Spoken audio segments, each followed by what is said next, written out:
Hello everyone and welcome to Expo Dubai and Game 7 coverage of the Fide World Championship Dubai 2021 between world champion Magnus Carlsen and the challenger Jan Nepomniachtchi. The battle was tight for 5 games. It seemed that no one was able to draw any blood or get any advantage, but Game 6 changed all that as Magnus Carlsen showed his tenacity, his will, and his determination and won the longest World Championship game in history, 136 moves and 7.5 hours of incredibly tense action before the champion was able to take down the challenger and take a lead in the match.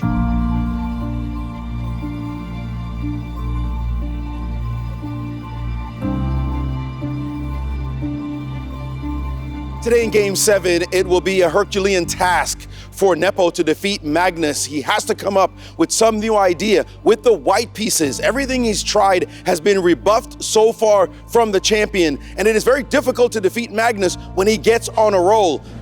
Nepo will certainly come up with some new concept to try to rattle Magnus. Later we will hear from Viswanathan Anand and Maxime Vachier-Lagrave, two of the greatest players in the world today, about how they think Magnus can be taken down and some of their other insights in the match.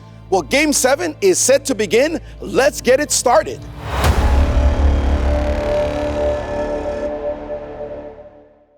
Today, more than ever, when the world comes together to create a better tomorrow. It's going to be magic. Oh, La magie. Magic. Magic with music. With architecture. With colors. Magic with celebration. with your safety. From here. There. And everywhere. For 6 whole months, day and night. Join the making of a new world starting October 1st. Want to play chess but don't know how to get started? Try chess.com. Play for free against someone at your level or challenge one of our friendly computer bots. Trying to improve your chess? Learn the Queen's Gambit and other openings with guided interactive lessons. Like chess but don't want the pressure of playing games? Chess.com has hundreds of thousands of fun puzzles to help you relax and sharpen your mind. Play your friends, make new ones around the world, follow the latest games and more. Sign up and play for free at chess.com today. Wow, I'm super excited. So my feelings are I'm in a buzz. It's been a super exciting time to be able to experience these two legends, go back and forth, and finally Magnus taking the win yesterday. It's a historical moment. So I feel very blessed to be here and very excited for what is going to happen today. To be honest, after Magnus took the win yesterday, I didn't have many expectations. I would like him to take this game, but at the moment it looks like a little bit tied, so who knows what's going to happen, to be honest. Well, Magnus won yesterday, so today it will be an amazing game. Well, Game 6 changed everything.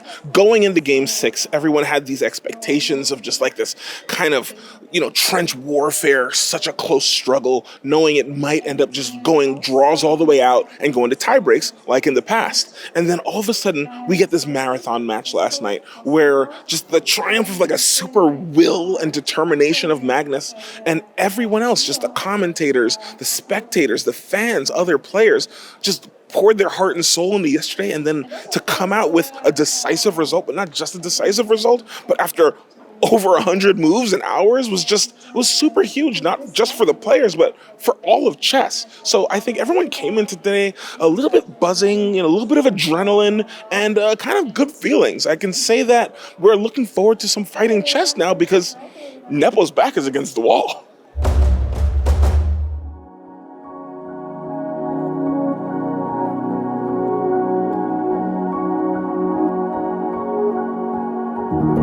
The extraordinary qualities that Magnus has, I would reduce it to one thing. He doesn't make mistakes.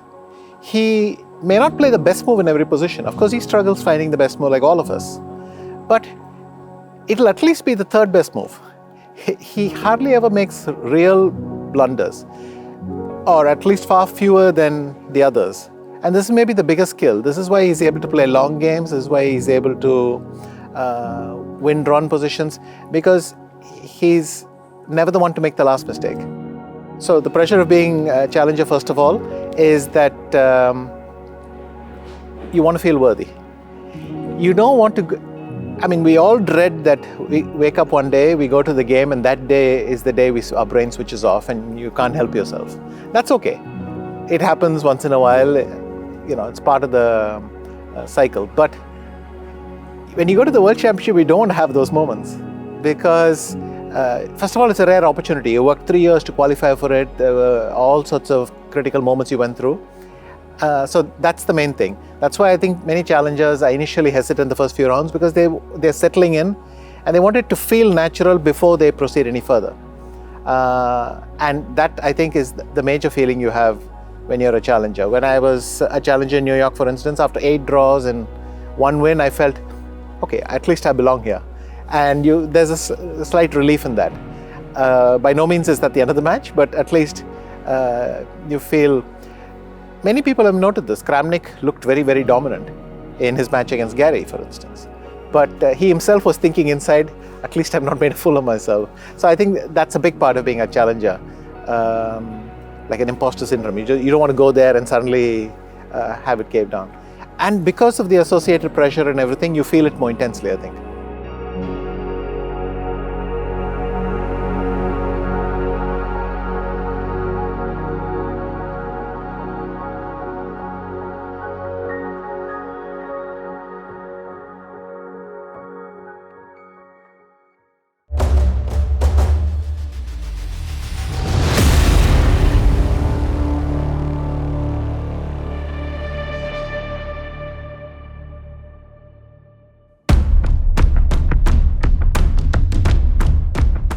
Ladies and gentlemen, I'm Maurice Ashley. It is my pleasure to welcome you to the Fide World Championship Dubai 2021. Playing with the white pieces, the challenger from Russia, Jan Nepomniachtchi. And with the black pieces, from Norway, the world champion, Magnus Carlsen.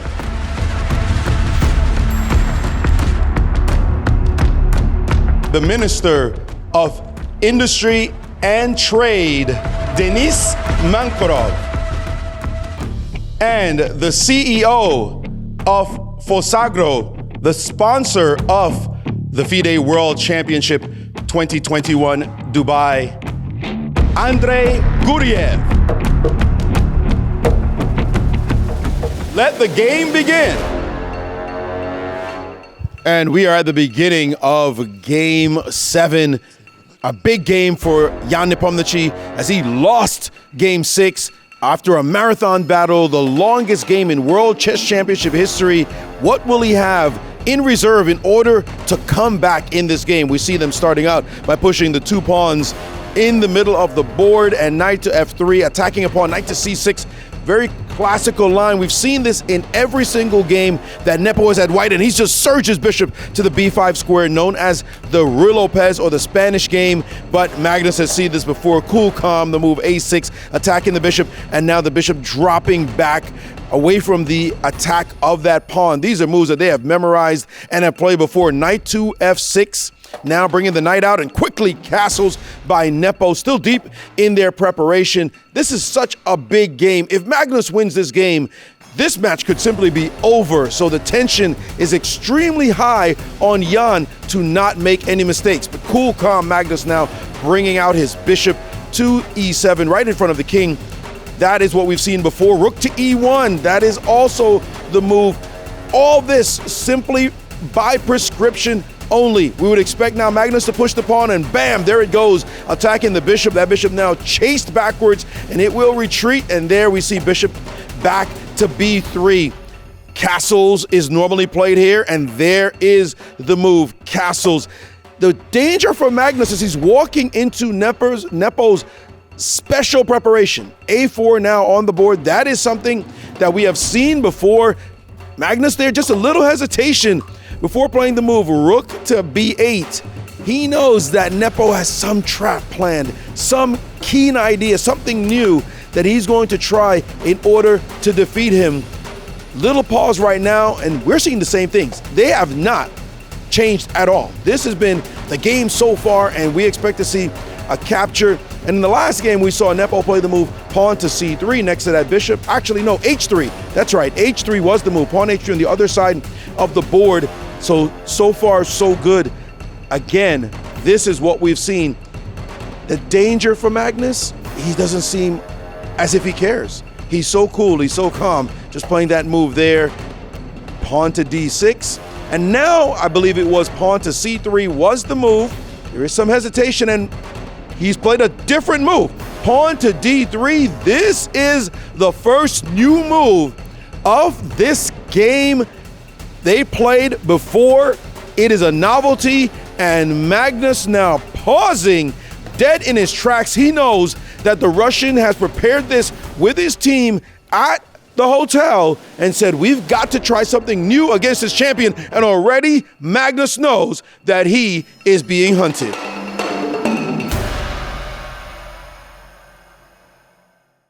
If everybody in the It's Expo 2020. loved everybody in the world, what a glorious world this could be.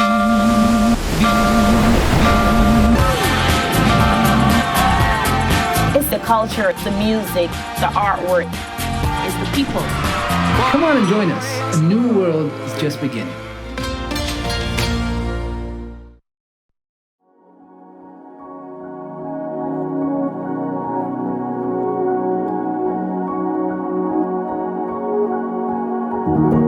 I'm not terribly interested in this greatest player in history thing because it's so difficult to compare.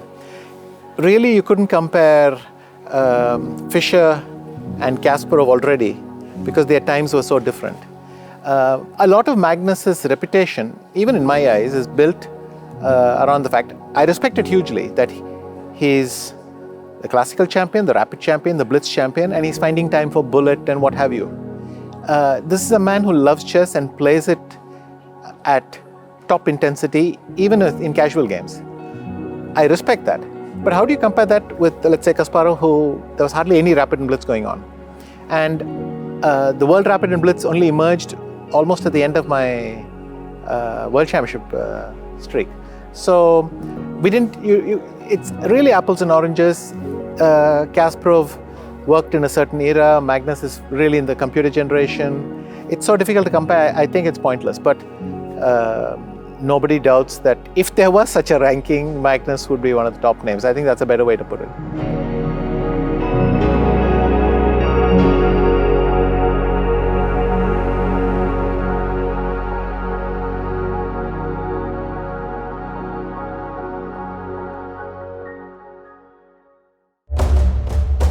Well, since Magnus won yesterday, it will be an exciting game and exciting fight today. Like I said, the battle is going back and forth. We got a lot of energetic moves. I'm feeling very happy, and I'm very excited to see how the game will progress. I think Nepo has a lot of pressure on him to be able to win this, especially because Magnus took yesterday's game. So I think if Magnus takes this one, there's even more on Nepo, and I think both of them are getting tired at this point.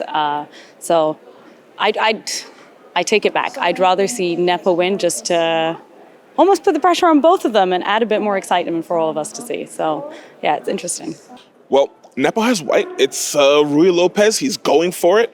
I think that, there's some kind of juice in this position, but he's got to be careful because, if he goes a little bit too over the edge, that's when Magnus can pounce. So it's a measured but focused kind of intensity in this game where, who knows what can happen, but Nepo better be careful because he can't overpress.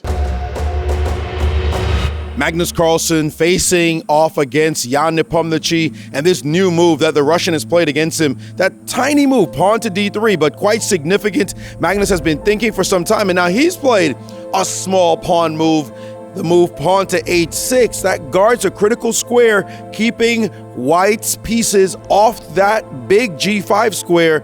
Magnus knows that he's got to make sure that Jan gets no advantage whatsoever and gets no squares to park his pieces. Jan back at the board now, and he's been thinking away from the board and Boom! Instantly, he plays the move knight to c3. Magnus is not recording the move. Meantime, Nepo's already written the move down and is already walking away. Now Magnus has decided to record the move. Usually you write your move down instantly. You don't spend any time, but Magnus knows his opponent is super prepared and is waiting for him to make any kind of mistake for him to exploit. Now Magnus has been thinking and he's played rook to e8. That's a pretty standard move here, moving the rook over. The tension is starting to build in this game. Magnus knows that he cannot make any mistake early, and he wants to somehow avoid his opponent's preparation. Feeling pretty relaxed though, taking a bit of water. Definitely always good to stay hydrated during a chess game. But Nepo hasn't returned to the board. He's got a rest area where he can see the moves on a screen, and it looks like Magnus has decided, hey, might as well take a walk myself. Neither player at the board at the moment, but here's Nepo coming back, and he has seen this move by Magnus, this slight move of the rook over to e8, and he may have prepared this move already. We'll see how much we are still in his preparation. Key ideas that you have to have when you come to the chessboard. These guys study so much stuff in advance so that they can just bang moves out. And he is now playing the move knight to d5, centralizing his knight in the middle of the board. It can be traded off, but that trade might be good for white, as white will capture back and attack the black knight. So Magnus now will have to deal with this advance.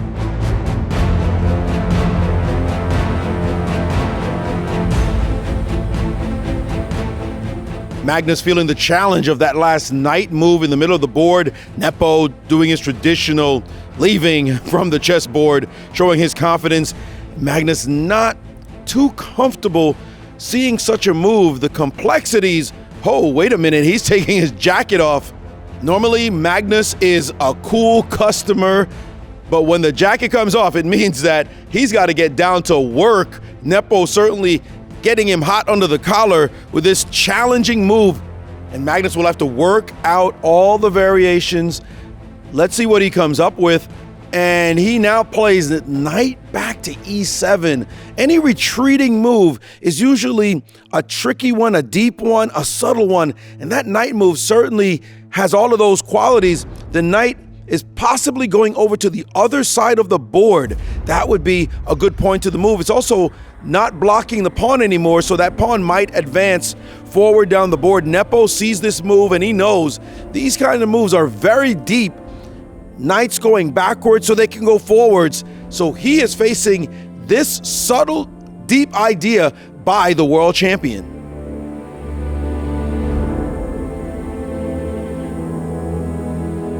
We're now in move 21, and Nepo has to figure out what to do next to put some pressure on Magnus, and he's played the move pawn to e5. The pawn is attacking black's queen, but it is under attack itself. This is a sharp move. This will be either effective or nothing at all. This is ramping up the pressure in this game. Magnus will have to come up with a big idea as the game has taken on extreme tension and the pressure is ratcheted up.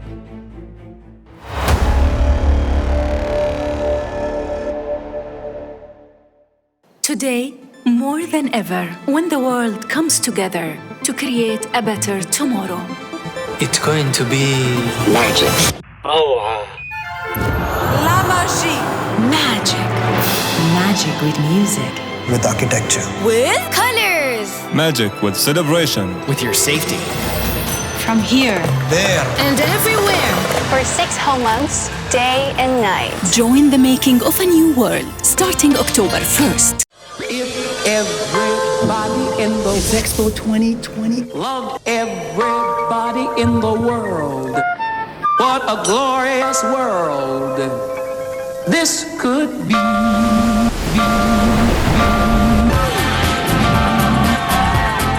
It's the culture, the music, the artwork. It's the people. Come on and join us. A new world is just beginning.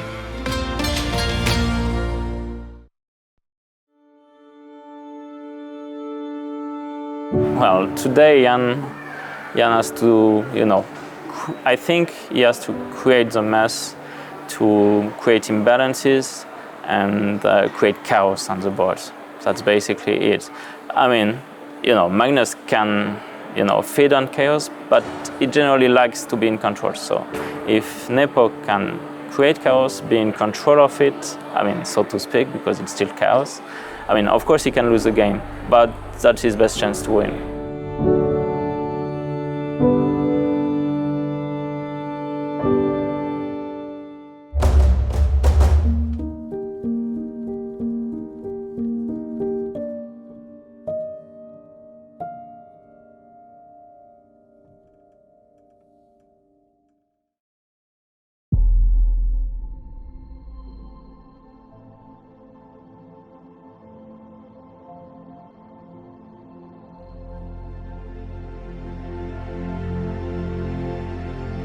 That last pawn thrust by Jan Nepomniachtchi has given Magnus pause.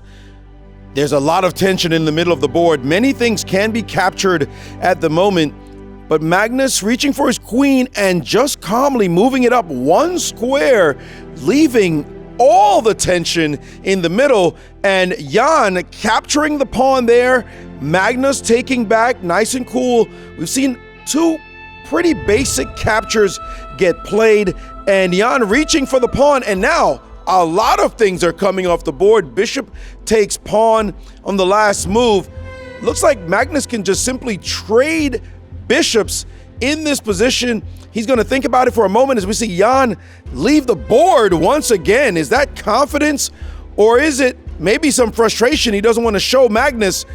Bishop takes bishop, a natural trade. You're going to have to take back that piece. You can't just lose pieces in chess. So bishop takes bishop, rook takes bishop will be Jan's next move. I don't see any other possibility. You simply have to take this piece off the board. We see Jan coming back, writing down the move, and just a brief pause on his part. And there it goes, rook takes bishop, and instantly we see another capture. There have been just a slew of captures on the last several moves. I'm not sure how all these trades favor either side. We've been seeing mass exchanges, pawns and pieces flying off the board, and another possible capture, and there it is. Knight takes knight, but simply rook captures back knight by Magnus, and it seems as though there's more trade to come. Another set of trades. Rook takes rook, queen takes rook will 100% be the next move. And we just have too few pieces on the board. This cannot favor Nepo to have all these trades happening. Not in any way, since it's going to be very difficult as Magnus captures the rook there for him to win such a game. And he's offering a trade of queens. Trading queens, clearly this is an admission that nothing is possible here for white to do, that this game is just about dead. Magnus is relieved to see this offer. Thank you very much. Let's get the queens off. There will be no mating attacks. There will be no major threats. More and more pieces coming off the board just signals a draw is in the offing, and now Magnus goes after the weak white pawn. Black certainly in no danger. Now Nepo going after the weak black pawn. Those pawns are just going to drop from the board, and nothing will remain on that side. Neither side is going to be able to win this game. This is just straight heading towards a draw. We see now that both players are coming in on the final stages, no question about it. These pawns are too symmetrical, nothing on the board to play for. They know that this is going to be a draw. No way Nepo is going to be happy with this result. Magnus is thrilled. He's leading by a full point. So a draw certainly favors him, but nothing to do about it now. Nepo's going to have to fight for another day for tomorrow's game as he's played that move, and that's basically a draw offer that Magnus will gladly accept as there's nothing to play for anyway. Magnus recording the last move there, and we have the handshake. Game 7 is over. It is a draw. Magnus leads 3.5 points to 2.5 points. He'll have the white pieces If he wins tomorrow, this match will be very difficult, but for now, they've made peace in Game 7.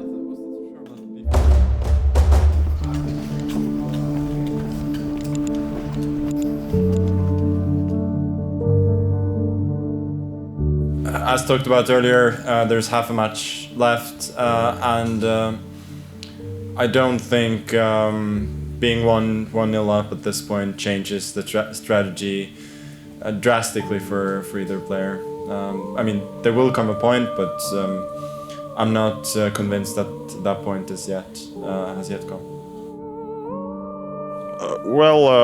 It's not going too well because in general, I guess I had quite some promising positions, and I believe also yesterday was some kind of I don't know, eclipse which prevented me from grabbing b4 pawn twice in a row. But yesterday's game was just kind of poor from both sides, I believe, especially during the time trouble.